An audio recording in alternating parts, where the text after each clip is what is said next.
ibadahnya seorang hamba kepada Allah tidak mengenal waktu dan tempat. Kapanpun, dimanapun, dia harus beribadah kepada Allah Subhanahu wa Ta'ala.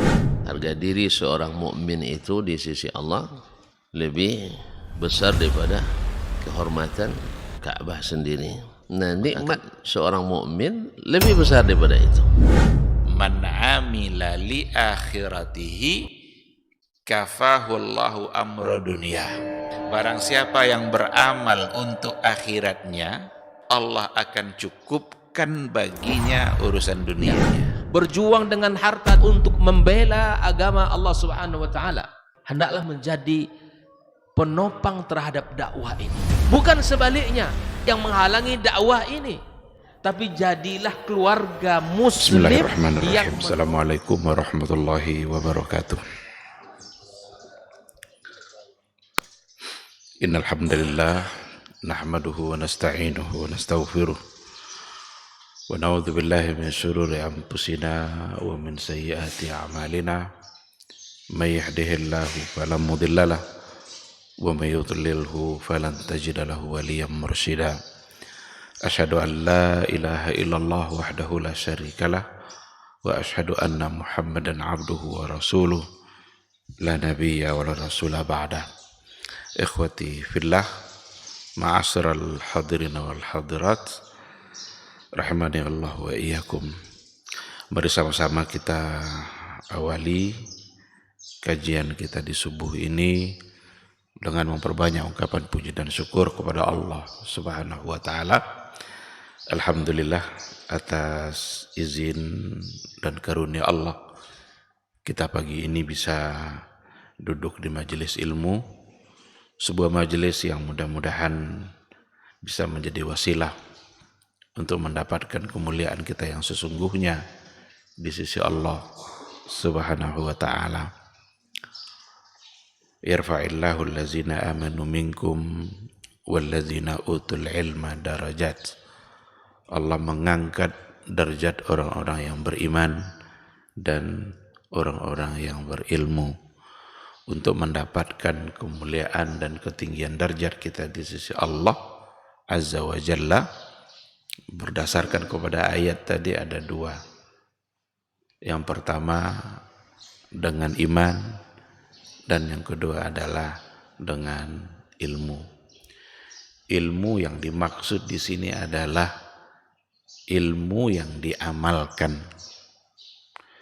Pujian-pujian Allah terhadap ahlul ilmi itu sesungguhnya adalah ahlul ilmi yang mengamalkan ilmunya. Hal yastawil ladzina ya'lamuna wal ladzina la ya'lamun? Apakah sama orang-orang yang berilmu dan orang-orang yang tidak berilmu? Kapan mereka berbeda? Kalau seandainya ilmu itu diamalkan. Oleh karena itu mudah-mudahan majelis-majelis ilmu yang kita ikuti hendaknya selalu bisa menambah iman, menambah ilmu, dan menambah semangat kita untuk mengamalkan ilmu yang didapat. Untuk itu bersyukurlah pada pagi ini kita dimudahkan oleh Allah Subhanahu wa Ta'ala duduk di majelis ilmu itu, majelis yang sangat dicintai oleh Rasulullah Sallallahu Alaihi Wasallam. Melakukan sesuatu yang dicintai oleh Nabi itu menandakan bahwa kita mencintai beliau. Ikhwati fillah, jangan pernah berhenti untuk berselawat dan salam kepada Rasulullah Sallallahu Alaihi Wasallam. Allahumma salli ala Muhammad wa ala ali Muhammad. Karena betapa mulianya kita dengan memperbanyak selawat dan salam untuk beliau. Selawat dan salam yang diucapkan oleh seseorang dari umatnya itu akan diantarkan selawat dan salam itu oleh malaikat-malaikat Allah. Karena Allah memang mengutus malaikat-malaikatnya di muka bumi ini, yang salah satu tugasnya adalah itu. Ada orang-orang yang berselawat, bersalam kepada Nabi, maka disampaikanlah selawat dan salam itu kepada Rasulullah sallallahu alaihi wasallam. Maka selawat dan salam kepada Nabi itu tak perlu dititip-titip, langsung saja sampaikan. Kadang ada orang pergi umroh, nanti sampaikan salam saya kepada Nabi. Tidak perlu, kita yang mengucapkannya. Berselawatlah untuk beliau. Niscaya ada malaikat Allah yang akan menyampaikan itu kepada Rasulullah sallallahu alaihi wasallam. Kita berharap tentu saja di akhirat kelak semua kita bisa mendapatkan syafaat. Syafaat itu artinya adalah pertolongan di suatu hari yang memang semua kita menunggu-nunggu pertolongan itu. Suatu hari yang sangat sulit. Bahkan Allah mengistilahkannya dengan yaumun asir. Yaumun asir itu artinya adalah hari yang sangat sulit. Alal kafirina ghairu yasir. Bagi orang-orang kafir sangatlah tidak mudah. Kita berharap dengan iman yang ada di dada kita, iman yang ada di hati kita, kita dimudahkan nanti ketika kita berada di hari mahsyar, di hari yang sulit itu. Dan salah satu dari kemudahannya, insya Allah mudah-mudahan dengan mendapatkan syafaat dari Rasulullah sallallahu alaihi wasallam. Amin, amin ya rabbal alamin. Ikhwati fillah, ma'asyaral hadirin wal hadirat rahimani Allahu wa iyyakum. Kembali kita pada pagi ini melanjutkan kajian akidah, kajian tauhid melalui sebuah buku syarah dari Al-Usul As-Salasah. Yang terakhir yang kita bahas adalah dalam persoalan ihsan, di mana kita katakan bahwa ini yang terakhir yang kita bahas, asbab at-tahalli bihatainil martabatain. Dua martabat untuk ihsan. Yang pertama adalah musyahadah, yang kedua adalah muraqabah. Musyahadah seolah-olah kita melihat Allah. Sedangkan yang kedua, muraqabah, kita selalu merasa dipantau, merasa diintip, merasa dilihat terus oleh Allah. Tidak ada saat dimanapun kita berada kecuali di saat itu Allah pasti menyaksikan kita. Oleh karena itu, semangat muraqabah itu yang akan mampu untuk menghindarkan kita dari perbuatan maksiat. Karena pada saat kita melakukan kemaksiatan itu, sungguh Allah sedang melihat kita. Allah sedang menatap kita. Pantaskah kita mendurhakainya? Padahal kita selalu diberikannya nikmat. Pantaskah kita berbuat maksiat kepadanya? Padahal kita selalu mengharapkan nikmat dan karunia dari Allah Subhanahu wa ta'ala. Dan untuk sampai kepada dua martabat itu ada asbabnya. Ini yang terakhir yang sudah kita bahas. Asbabnya sihhatul ilmi. Ilmu yang sahih. Yang kedua, sihhatun niyah. Niat yang benar.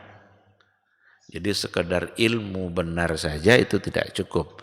Harus diikutkan dengan niat yang juga harus benar. Kemudian husnul amal. Kita harus mengerjakannya secara baik. Tahu ilmunya, benar niatnya, enggak boleh asal-asalan. Harus diikutkan dengan pelaksanaan yang baik. Bagaimana Nabi kita mengajarkan sebuah amal, begitu pula lah yang harus kita kerjakan dengan sebaik mungkin. Nah, setelah itu al-i'tirafu bit-taqsir fi haqqillah. Selalu saja harus mengakui bahwa kita masih kurang dalam melaksanakannya, belum sempurna. Karena kalau seandainya kita coba lihat dari semua amal-amal yang kita laksanakan, berapakah di antara amal itu yang benar-benar sempurna kita kerjakan? Oleh karena itu kita harus akui di hadapan Allah, ya Allah, inilah mampunya saya. Seginilah saya mampu, mohon diterima amal saya. Jangan dianggap amal kita sudah sempurna. Jangan dianggap amal kita sudah banyak. Menganggap amal kita sudah banyak, itu hanya akan menimbulkan kesombongan atau menghilangkan semangat untuk menambah. Karena merasa sudah banyak. Ada orang yang mampu mengkhatamkan Quran sekali sebulan, umpamanya. Lalu dianggap sudah banyak. Enggak.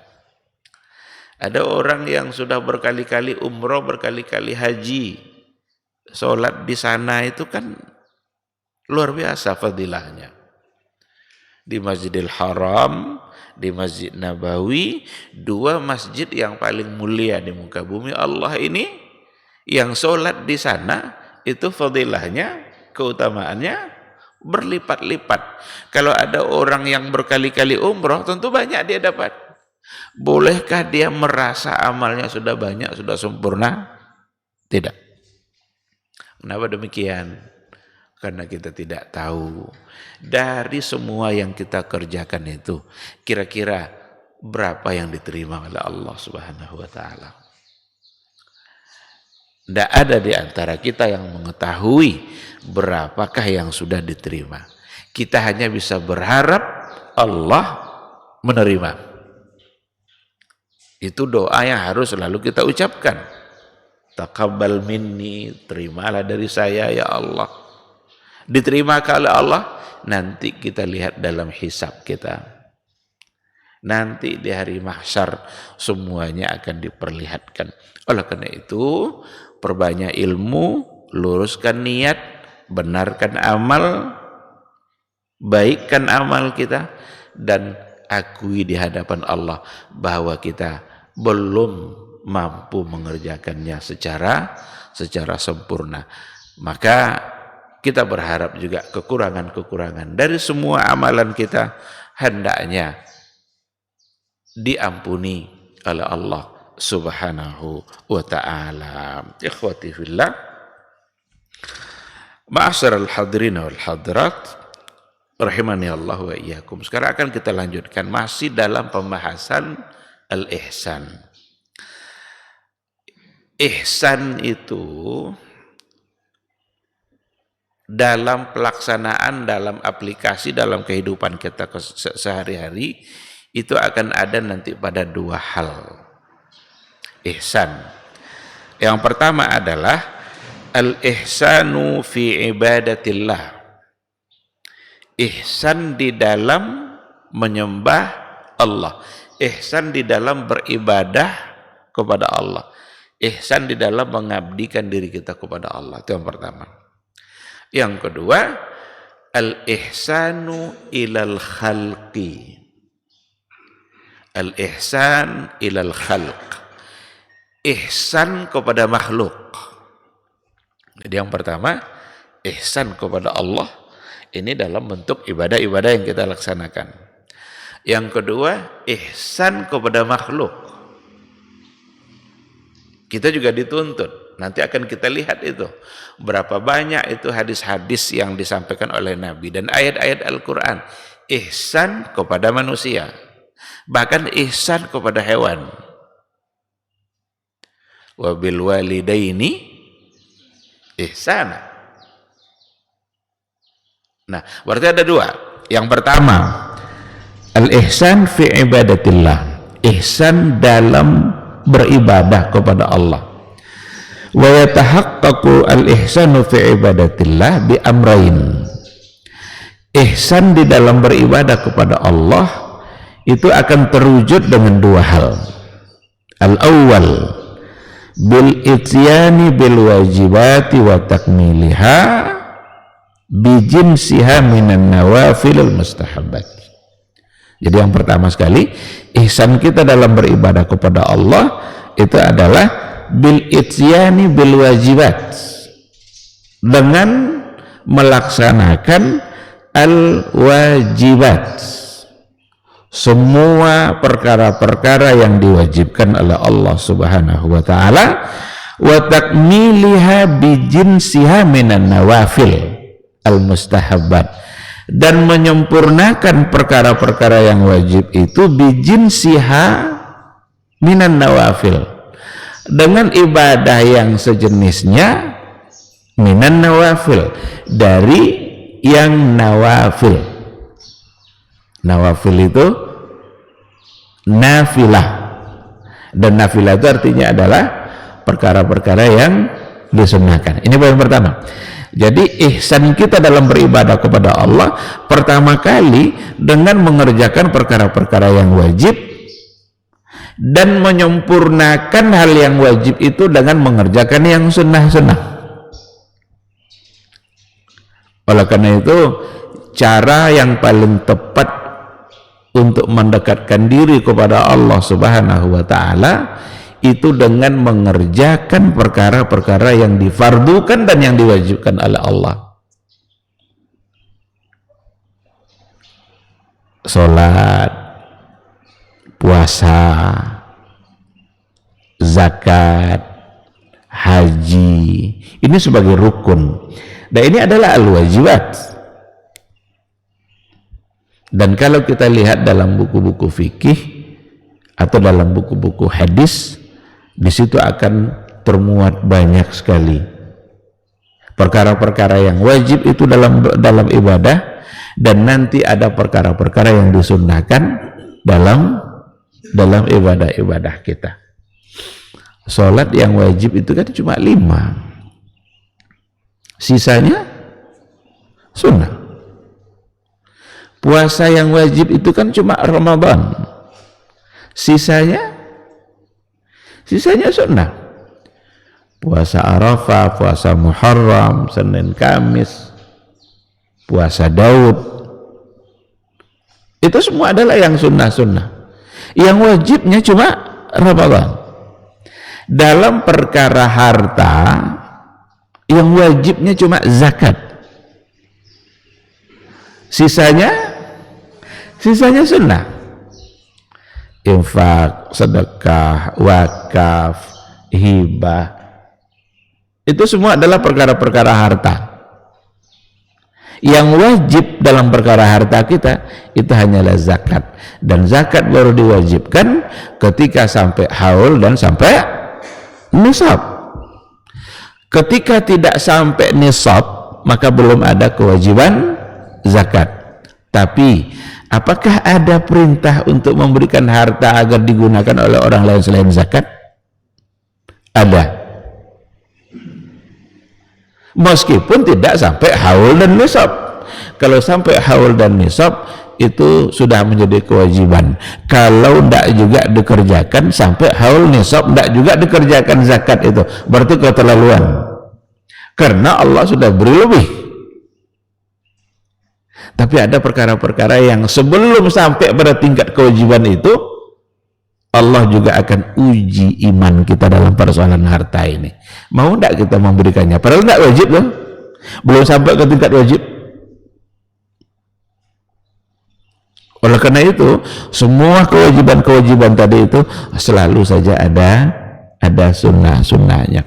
Ternyata berdasarkan kepada hadis Rasulullah Sallallahu Alaihi Wasallam dikatakan bahwa awwalu ma yuhasabu bil abdu yaumil qiyamah as-salah. Yang pertama sekali yang dihisab nanti adalah salat. Dan salat yang dihisab ini adalah yang pertama al-wajibat, al-mafruḍah, al-maktubah, yang diwajibkan oleh Allah Subhanahu wa taala. Setelah selesai dihisab yang diwajibkan itu, dalam hadis itu dikatakan bahwa Allah bertanya kepada malaikatnya. Apa pertanyaan Allah kepada malaikat yang menghisab tadi itu? hal lahu min tatawwu' aw hal li 'abdi hadza min tatawwu'. Apakah hambaku ini punya dia tatawwu'? Apa tatawwu' itu? Yang disunnahkan. Ketika yang wajib sudah selesai, maka Allah tanya, si fulan ini punya enggak salat sunatnya? Maka dihisab pula lah salat sunat itu. Nah, maka di sini dikatakan al-ityanu bil wajibat, mendatangkan, mengerjakan perkara-perkara yang diwajibkan, wa takmiluha bijinsiha minan nawafil, dan menyempurnakan yang wajib tadi dengan mengerjakan yang sunnah.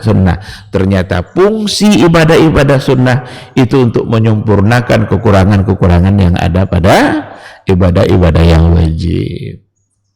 Adakah kekurangan dalam ibadah wajib kita? Adakah kekurangan-kekurangan dalam pelaksanaan ibadah wajib kita? Dia jawabannya bukan ada, banyak. Kalau sekedar ada mungkin sedikit, tapi kalau banyak mungkin sudah di akhir waktu, belum pergi sholat lagi sebelum selesai urusan dunianya. Dia kadang perkara dunia ini datang pula, dia menjelang sholat itu masalahnya. Sering kita diuji oleh Allah seperti itu. Mungkin asal-asalan, mungkin riya, mungkin tidak khusyuk, mungkin ini, mungkin itu. Maka tadi ketika dikatakan al-i'tirafu bit-taksir, kita mesti akui di hadapan Allah kelemahan dan kekurangan kita dalam beribadah, itu mesti. Karena banyak kali kekurangan-kekurangannya. Tapi Allah Subhanahu wa taala benar-benar Rahman Rahim, dan Allah Alimun Hakim, tahu dia kalau kita punya kekurangan yang banyak, diberikan celah cara untuk menutupi kekurangan-kekurangan yang tadi itu. Gimana caranya? Perbanyak yang sunat. Yang wajib dah selesai, perbanyak yang sunat. Maka ada qabliyah, ada ba'diyah. Untuk apa guna semua itu? Zuhur ada qabliyah, ada ba'diyah. Jangan sekali-kali tinggalkan sebuah ibadah hanya karena hukumnya sunat. Ini salah cara berpikir kita dalam masalah ibadah. Kalau seandainya kita tinggalkan sesuatu hanya karena hukumnya sunat. Kamu kenapa tidak kerjakan ba'diyah zuhur? Kan tidak wajib. Alasan tidak wajib tadi itu cacat cara berpikirnya dalam masalah ibadah. Karena sungguh ibadah-ibadah nawafil itu fungsinya adalah untuk menyempurnakan kekurangan. Oleh karena itu selagi bisa dikerjakan, kerjakan. Karena ada saatnya nanti kita mau kerjakan tapi sudah tidak bisa. Kita ingin mengerjakannya tapi sudah tidak bisa. Mungkin sudah terbaring di rumah sakit. Kalau sudah terbaring tuh bisa yang wajib aja tuh udah syukur tuh. Kadang-kadang ada yang wajib pun bisa tinggal. Oleh karena itu, ketika ada peluang, ketika ada kesempatan untuk mengerjakan yang meskipun hukumnya sunnah, laksanakan. Karena disitulah saatnya kita menyempurnakan kebaikan-kebaikan kita, dan disitulah kita menunjukkan bahwa kita ingin benar-benar ihsan fi ibadatillah, ihsan di dalam beribadah kepada Allah Subhanahu wa ta'ala, dengan cara mengerjakan perkara-perkara yang wajib kemudian disempurnakan dengan perkara-perkara atau amal-amal yang nawafil yang disunnahkan. Itu juga salah satu dari bentuk hakimnya Allah, hikmah yang ada pada Allah Subhanahu wa ta'ala. Dia mengatur ibadah-ibadah semuanya untuk supaya kita mendapatkan fadilahnya. Bahkan ada ibadah-ibadah tertentu yang diberikan fadilahnya sama dengan satu ibadah. Karena bisa saja ada orang yang tidak bisa mengerjakan ibadah aslinya. Umpama, apakah semua orang bisa untuk mengerjakan haji, umrah? Tidak. Karena tidak bisa semua orang, karena ada orang-orang yang tidak diberikan kemampuan oleh Allah, apakah orang itu terhalang mendapatkan fadilahnya? Tidak. Maka diberikanlah ibadah-ibadah tertentu yang pahalanya sama dengan haji dan umrah. Apa hukum? Sunnah. Seperti salat Isyraq, ada hadis, ini sebenarnya ada juga yang ada di antara perdebatan tentang tingkat keabsahan sampai sahihnya, tetapi banyak di antara ulama yang menjadikan hadis itu sebagai hujjah. Siapa yang duduk di salat subuh berjamaah, kemudian dia duduk berzikir, tidak meninggalkan tempat sholatnya sampai terbit matahari, kemudian dia sholat dua rakaat, apa yang dia dapatkan? Pahala haji tamatan, sempurna. Jadi meskipun dia tidak punya harta sampai ke sana, tapi fadilahnya bisa. Apa hukumnya? Sunnah. Sekarang kita tinggalkan, hendaklah kan hukumnya sunnah. Jadi meninggalkan kena sunnah, karena hukumnya sunnah, tidak wajib, itu cacat cara berpikir. Jangan dipertahankan, rubah. Yang harus dilakukan justru adalah selagi saya bisa mengerjakan yang sunnah ini, saya akan kerjakan. Karena ada saatnya nanti ketika kita ingin mengerjakan, kita sudah tidak bisa. Apakah semua orang mampu untuk berjihad di jalan Allah? Kalau dulu makna jihad itu memang adalah berperang melawan musuh. Nabi kadang langsung ikut memimpinnya, atau Nabi bisa saja mengutus pasukan dipimpin oleh seorang sahabat dan Nabi tidak ikut dalam peperangan itu.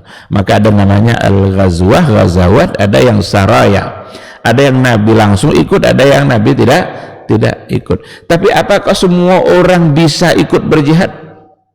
Jawabannya tidak. Apalagi ketika jihad dalam bentuk melawan musuh itu, memang kalau kita sekarang mau jihad gimana? Karena jihad itu kan harus perintah waliul amr, harus jelas musuh yang dihadapi, tidak asal bunuh, tidak asal ngebom aja, harus ada aturannya dalam Islam.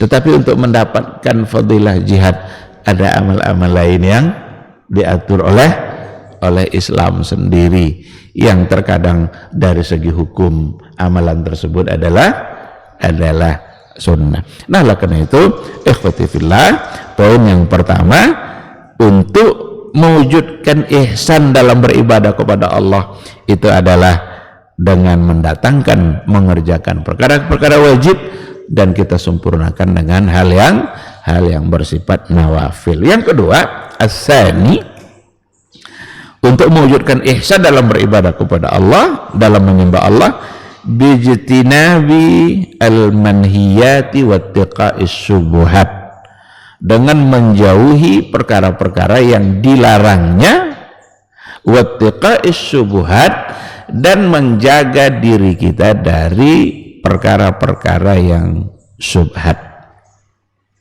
Nah, jadi ada yang dilarang, kalau nyata-nyata dilarang berarti manhi, tapi ada nanti perkara-perkara yang syubhat. Syubhat itu samar-samar, sepertinya baik tapi ternyata buruk, sepertinya halal tapi jangan-jangan haram. Ini syubhat namanya. Kalau manhiyat jelas itu ada larangannya secara tegas. Jangan mencuri, jangan maling, jangan berzina, al-manhiyat. Tetapi kita diminta untuk perkara menjaga diri kita dari perkara-perkara yang syubhat, karena syubhat ini adalah perkara yang memang ini bagian dari ujian. Orang-orang beriman adalah orang-orang yang menjaga dirinya dari perkara-perkara yang syubhat itu. Kalau dalam hadis kan yang syubhat itu karra'i yar'a haulal hima, Seperti seorang pengembala yang mengembala kambingnya di perbatasan, di tanah perbatasan antara milik dia dengan milik orang lain, yang tiba-tiba satu saat terkadang kambingnya bisa saja masuk ke dalam tanah milik orang lain. Oleh karena itu ini adalah bagian dari tahqiq al-ihsan, bagian dari cara untuk mewujudkan ihsan di dalam menyembah Allah Subhanahu wa taala. Ketika kita sudah benar-benar menjauhkan diri kita dari yang dilarang dan memelihara diri kita dari perkara yang syubhat. Syubhat ini nanti dulu sudah pernah kita berikan penjelasan berbagai macam syubhat yang ada dalam kehidupan keseharian kita. Ada syubhat dalam bentuk amalan, hal-hal yang sepertinya dianggap baik tapi ternyata itu adalah sesuatu yang menyimpang. Atau ada syubhat dalam bentuk pemikiran. Syubhat dalam bentuk pemikiran seolah-olah itu adalah sesuatu yang sangat logis tapi ternyata itu adalah salah.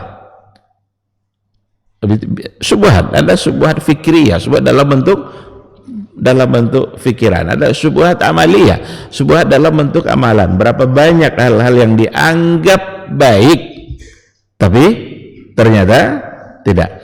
Oleh karena itu kita beragama bukan sekedar karena itu dianggap baik. Karena kalau sekedar dianggap baik, orang yang punya akal akan berbeda di dalam menilai kebaikan sesuatu. Mungkin baik di satu tempat, tidak baik pada tempat yang lain. Jika ibadah dengan cara seperti itu, maka akan kacau balau urusan ibadah kita. Untuk perkara dunia kita oke, silakan.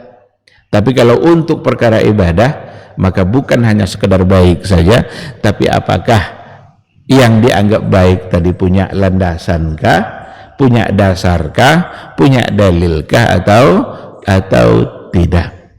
Kalau seandainya tidak pernah diperintahkan oleh Rasul kita, berarti kita tidak boleh untuk melakukannya atas nama ibadah, karena Nabi itu diutus untuk mengajarkan kita beribadah dan beliau sudah sempurna dalam menyampaikan ibadah itu. Kalau sudah sempurna, apalagi tinggal kita cukupkan saja dengan apa yang sudah disampaikan oleh beliau. Menambah dan menguranginya berarti kita salah. Kita tambah-tambah yang tak disuruhnya atau kita kurangi dari apa yang disuruhnya, berarti kita jangan-jangan menganggap lebih pintar dari Rasulullah Sallallahu Alaihi Wasallam. Oleh karena itu berhati-hati betul dalam persoalan syubhat, karena ini berkaitan dengan al-ihsan fi ibadatillah. Ini yang pertama. Jadi ihsan yang pertama di dalam beribadah kepada Allah, dalam menyembah Allah. Ihsan yang kedua, al-ihsanu ilal khalqi. Ihsan kepada makhluk. Kita juga dituntut. Jangankan kepada manusia, kepada hewan ada ihsan. Dan ada dalam hadis Nabi, innallaha katabal ihsana fi kulli syai'. Allah itu mewajibkan ihsan fi kulli syai', dalam segala hal. Fa idza zabahtum fa ahsinuz zibha. Apabila kalian menyembelih, maka ihsanlah dalam menyembelih. Fa ahsinu itu kan ihsan. Jadi kalau kalian menyembelih, maka sembelihlah dengan cara yang baik. Berarti ini sembelihan yang harus ihsan ilal khalq. Berbuat ihsan kepada makhluk Allah. Jadi ada ihsan kepada Allah, ada ihsan kepada makhluk. Seperti yang kita katakan di awal tadi, wabil walidaini ihsana, dan kepada orang tua kita ihsanlah. Berarti itu kepada makhluk. Orang tua adalah makhluk Allah yang kita diminta untuk bersikap ihsan kepadanya. Wabil walidaini ihsana. Oleh karena itu, ada pula ketentuannya, apa yang dimaksud dengan ihsan ilal khalq. Yang pertama, al-awwal au ahaduhuma kafful adza anhum. Kafful adza anhum. Jangan menyakiti mereka. Jadi ihsan kepada makhluk adalah menahan diri untuk tidak menyakiti mereka agar tidak bersikap dan sikap itu ternyata menyakitkan dia. Berarti ihsan kepada orang tua tidak boleh menyakiti orang tua. Dalam ayat fala taqul lahuma uffin wala tanharhuma. Janganlah katakan kepada orang tua. Wala tanharhuma, jangan dihardik dia. Kenapa dilarang oleh agama? Karena akan menyakitinya. Dan cara menyakiti yang paling ringan caranya adalah dengan ucapan. Kalau dengan ucapan saja tidak boleh, apalagi dengan perbuatan. Apa contoh menyakiti dengan perbuatan? Memukul, menendang. Kalau kita cari ayatnya, tidak ada ayat yang melarang memukul orang tua itu, tidak ada. Karena itu sudah perkara berat. Yang ada adalah fala taqul lahuma uffin. Kalau sekedar mengucapkan saja tidak boleh, apalagi memukul. Maka hukum larangan memukul tadi itu diambil dari kias, namanya analogi, mengkiaskan sebuah hukum yang sudah ada kepada hukum yang tidak ada, dikiaskan. Kenapa dikiaskan atau disamakan hukumnya? Karena punya ilat yang sama. Ketika memukul itu ternyata ilatnya lebih kuat, lebih besar daripada sekedar mengatakan maka kias itu disebut dengan kias aula atau kias aulawi. Itu ada dalam kajian ilmu usul, dalam kajian usul fikih. Oleh karena itu yang pertama, kaful adza anhum, ihsan kepada orang tua. Ihsan kepada tetangga, gimana caranya? Kaful adza anhum, hindarkan semaksimal mungkin diri kita untuk menyakiti mereka. Bagaimana? Apa saja cara-cara yang kalau seandainya memang menyakiti mereka, maka menjadi terlarang. Dan tentu saja akan banyak contoh-contoh dalam perkara ini. Nabi pun dalam persoalan tetangga ini memang banyak hadis-hadis, hampir saja tetangga itu dijadikan ahli waris. Hampir saja hubungan bertetangga itu sebagai penyebab untuk saling mewarisi. Kita dalam kehidupan keseharian kita sebenarnya lebih dekat dengan tetangga kita daripada saudara kita sendiri yang kadang-kadang kita ketemu entah dalam sebulan entah berapa kali. Kalau seandainya kita membutuhkan sesuatu atau terjadi musibah, entah kebakaran, entah apa, yang kita panggil tetangga kita atau keluarga kita yang jauh dari mana-mana. Itu bukti lebih dekat. Oleh karena itu Nabi dengan aturan-aturan yang ada benar-benar sempurna Nabi mengatur agar ihsan ilal khalqinya terlaksana. Oleh karena itu saling mengganggu, saling melakukan hal-hal yang tidak baik itu tentu saja menjadi sesuatu yang sangat tidak dibenarkan oleh agama, berarti kita tidak ihsan. Oleh karena itu diperlukan saling menghargai dalam kehidupan bermasyarakat agar ihsan yang pertama ini bisa kita laksanakan. Ihsan kepada makhluk seperti yang tadi itu dalam soal sembelihan, maka kalau menyembelih jangan sembelihan yang menyakitinya, karena Nabi sendiri yang bilang fa ahsinuz dzibha, maka ihsanlah dalam menyembelih. Dan Nabi pun dalam hadis itu memberikan keterangan penjelasan di antara makna ihsan dalam menyembelih itu, tajamkan pisaunya. Berarti menyembelih dengan pisau yang tajam. Karena kalau disembelih dengan pisau yang tidak tajam, pasti akan membuat hewan menjadi tersakiti. Ternyata ada penelitian dari ilmuwan, cara sembelihan yang benar-benar dari segi menyakiti itu paling sedikit, sangat kurang. Karena tidak mungkin pula tidak tersakiti kan, dipotong masa tidak. Tapi yang paling ringan rasa sakitnya itu adalah cara Islam dalam menyembelih. Cara yang diajarkan oleh Rasulullah Sallallahu Alaihi Wasallam.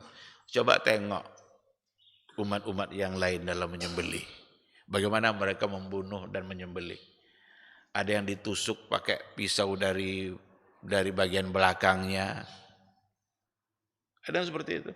Ada yang dimasukkan ke dalam karung, dipukul keras sekali pukul lalu mati.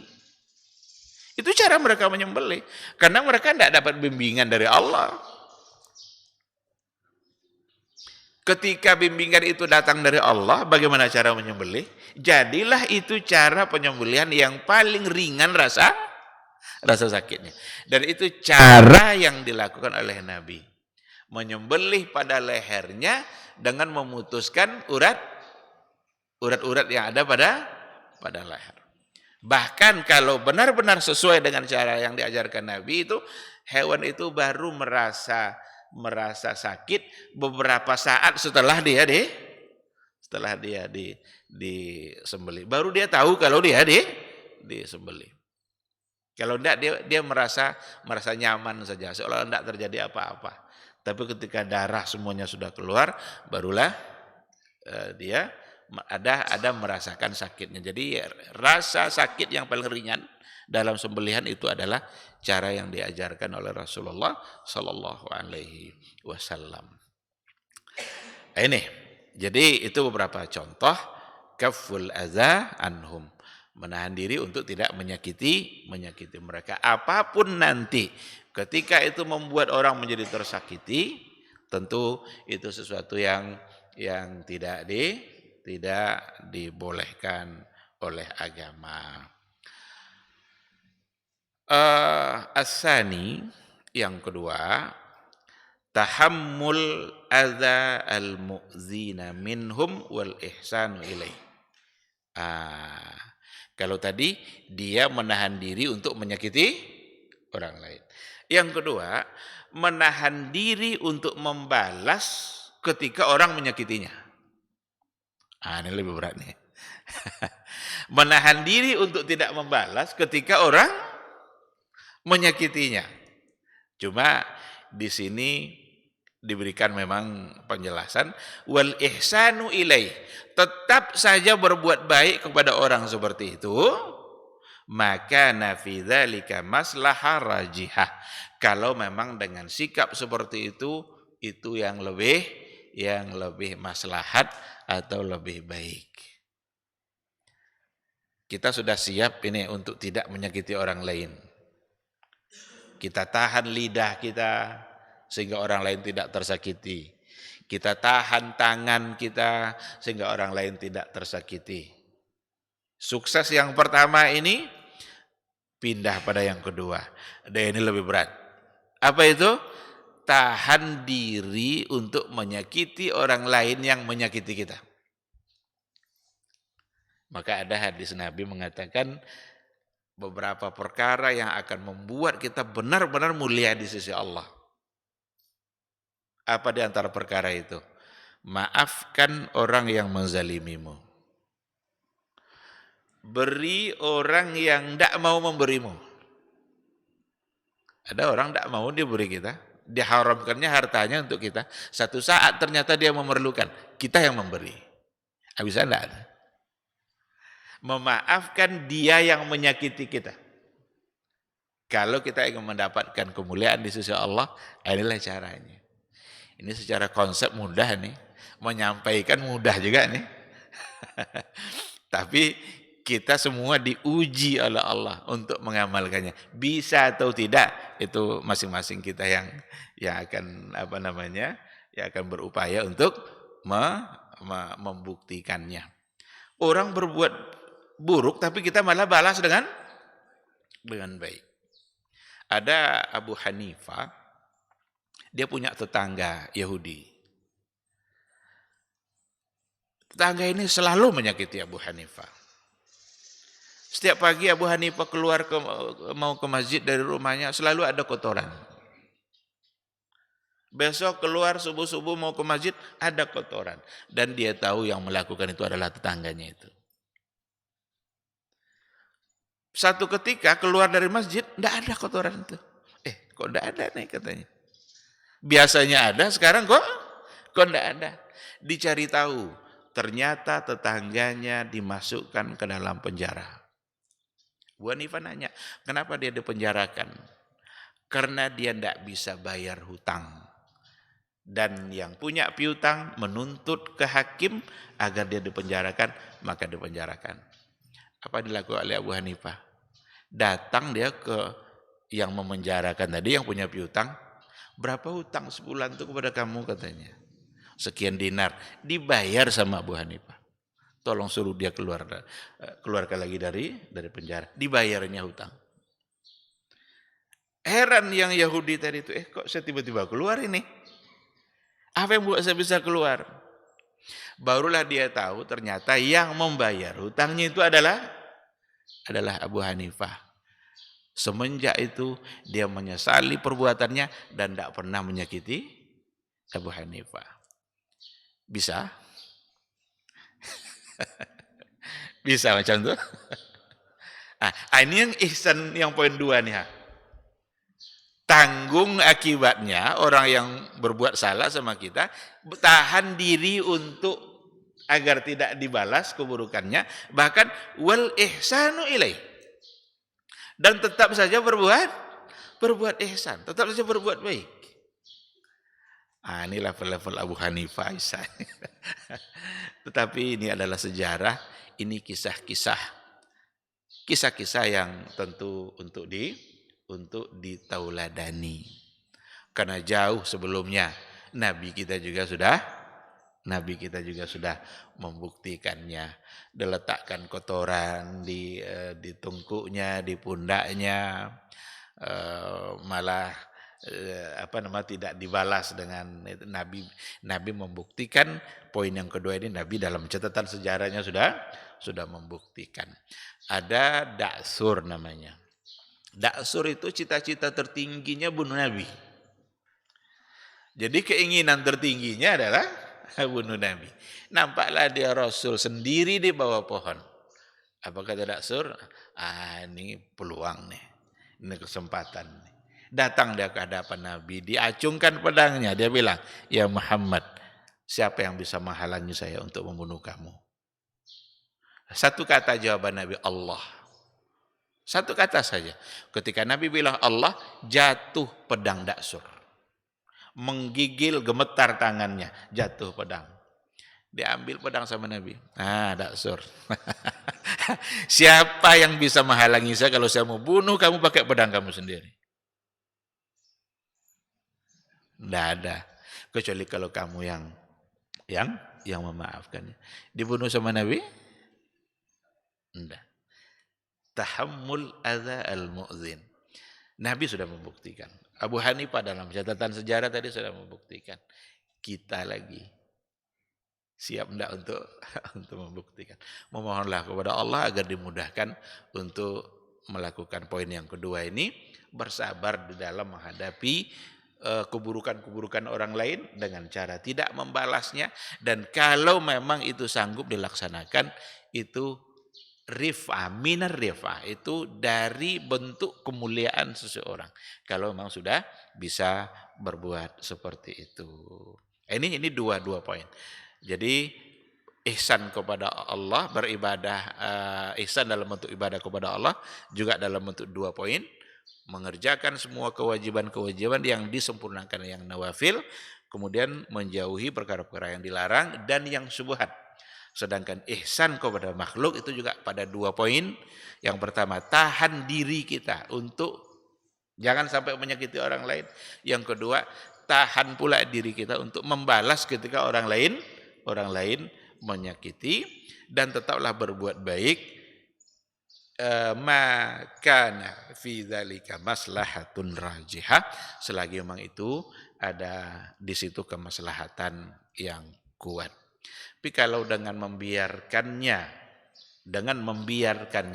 ternyata maslahatnya kurang atau mudaratnya lebih besar, maka berarti ini isyarat bahwa tetap saja kita boleh untuk memberikan pelajaran-pelajaran tertentu kepada orang yang selalu menyakiti agar dia tidak terus-terusan dalam kesalahannya. Ini mungkin yang bisa kita sampaikan pagi ini pada poin yang terakhir sekali. Semua bentuk ihsan tadi, semua bentuk penghambaan tadi itu haruslah dilaksanakan dengan ghayatul hubbi wa ghayatul dzulli.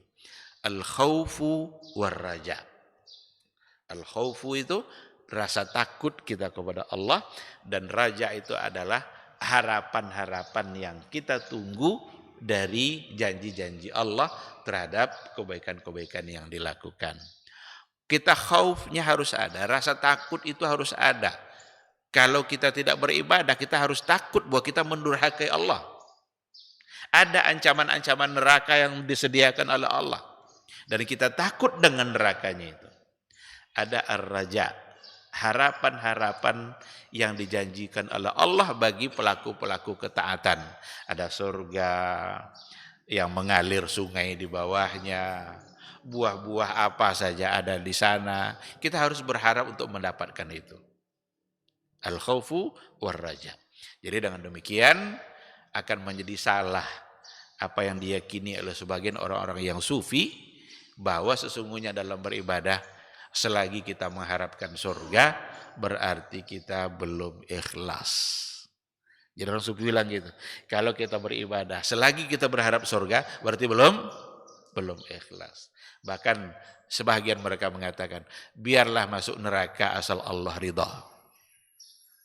Ini ungkapan yang tidak bisa dibenarkan. Dalam beribadah mesti ada khauf. Jangan coba-coba biarlah masuk neraka asal Allah ridha. Emang tahan neraka itu? Justru kita beribadah karena takut dari nerakanya Allah. Takut dari nerakanya dan berharap mendapatkan surganya. Itu bukanlah satu hal yang salah pada saat kita melaksanakan kebaikan-kebaikan, karena Rasul sendiri yang menjanjikannya berdasarkan dalil-dalil yang ada. Masa mengharapkan apa yang dijanjikan lalu tidak boleh? Nabi bilang Allah sediakan ini, terus tidak boleh kita berharap? Tentu salah. Janji itu justru agar kita semakin bersemangat untuk melaksanakannya. Nah, ini ya, ada lomba 17-an Agustus umpamanya. Lomba anak-anak. Ini hadiahnya nih, permen nih hadiahnya, balon nih hadiahnya. Masa berlomba lalu tidak boleh mengharap hadiah? Adakah kira-kira mereka ikut perlombaan lalu menang nanti tidak pun dapat hadiah, tidak apa-apa lah? Ada? Tidak ada itu. Maka logika sebagian orang-orang sufi adalah salah.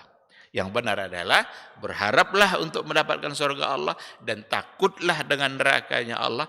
Lalu kita tingkatkan ketaatan kita di atas dua hal tadi. Al-khawfu war raja. Ikhwati fillah, ma'asal hadirin wal hadirat, rahimani Allahu wa iyyakum. Mungkin ini yang menjadi bahasan kita. Masih tersisa persoalan ihsan, karena di akhir masalah ihsan ini ada hadis yang cukup panjang yang disampaikan oleh muallif, oleh penulis buku. Insyaallah kita sampaikan pada pertemuan yang akan datang. Terima kasih. Kalau seandainya ada pertanyaan, kalau tidak kita tutup.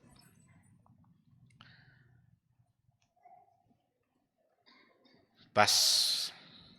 Baik, terima kasih. Semoga majelis ini bisa menjadi saksi atas kebaikan-kebaikan kita, yang bisa memperpanjang catatan kebaikan dan memperberat timbangannya di akhirat kelak. Dan kita berharap mudah-mudahan kita mendapatkan catatan kita dengan tangan kanan. Amin ya rabbal alamin. Subhanakallahumma bihamdika asyhadu an la ilaha illa anta astaghfiruka wa atubu ilaik. Wassalamualaikum warahmatullahi wabarakatuh.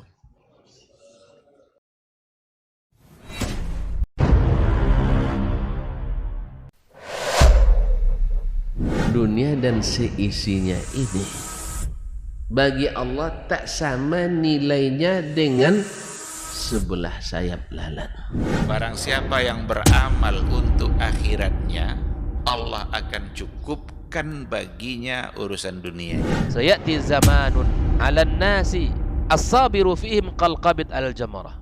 Akan ada satu masa di akhir zaman yang berpegang teguh dengan agamanya seperti orang yang sedang memegang bara